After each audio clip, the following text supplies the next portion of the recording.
Moyen de financement de l'entreprise, bien qu'introduit en Algérie depuis des années, le marché du leasing reste timide. En 2016, ce type de financement a représenté à peine 1% du total débloqué dans le cadre du crédit bail. Pourtant, le leasing a de nombreux avantages. Éclairage, Bouchra Bouali.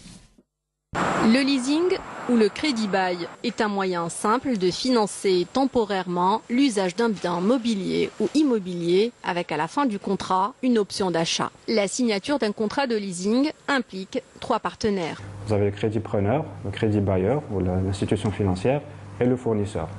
Donc cette tripartite est faite de sorte à ce que le client ou le crédit preneur choisisse un matériel ou un investissement à faire, sollicite l'institution financière qui est le crédit bailleur pour acheter le bien et le mettre en location.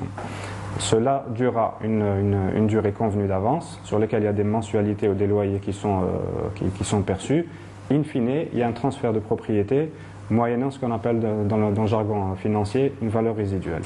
36 à 48 mois, ça c'est la moyenne de durée standard. Ça peut aller jusqu'à 5 ans, 6 ans et jusqu'à 10 ans pour le financement en immobilier. Pas assez connu, pourtant il a été introduit en Algérie pour la première fois en 1990 par la loi 90-10 relative à la monnaie et au crédit. La première société de leasing n'est apparue qu'en début 2000. Pour vous dire le chemin qui n'est pas évident, c'est vrai que ça a pris un peu de temps. Ça va encore prendre du temps pour vraiment développer ce nouveau mode de financement.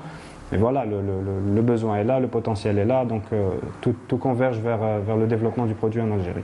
En effet, puisqu'à ce jour, le marché algérien du leasing compte 13 acteurs, 6 sociétés de crédit bail et 7 banques ayant développé des filiales spécialisées en la matière. Le recours au financement par leasing est par ailleurs motivé par les nombreux avantages qu'il offre. Les principaux avantages, on peut les lister sur trois volets. Le premier volet, c'est un volet fiscal. Donc en Algérie, le législateur a donné beaucoup d'avantages fiscaux pour encourager le leasing. Je vous donne à titre d'exemple l'amortissement accéléré, la récupération de la TVA, le financement en hors taxe à la base. C'est vraiment des pistes de gains sur le volet fiscal pour le client. Sans compter la possibilité du financement intégral de l'investissement sans fournir de fonds propres et sans caution. Par contre, ce mode de financement n'est parfois pas adapté à certaines entreprises. La start-up n'est pas finançable, on va dire, par un mode de financement leasing, mais plus sujet à un financement en crédit classique. Pourquoi? Tout simplement parce que la start-up a besoin d'un différé de traitement et de paiement, chose qu'un crédit classique peut lui octroyer, mais qui n'est pas forcément existant au niveau du leasing. Donc aujourd'hui, c'est vrai qu'on commence à sentir, même si ça reste en deçà des attentes et du potentiel, mais il y a quand même un engouement qui commence à se créer au niveau du marché.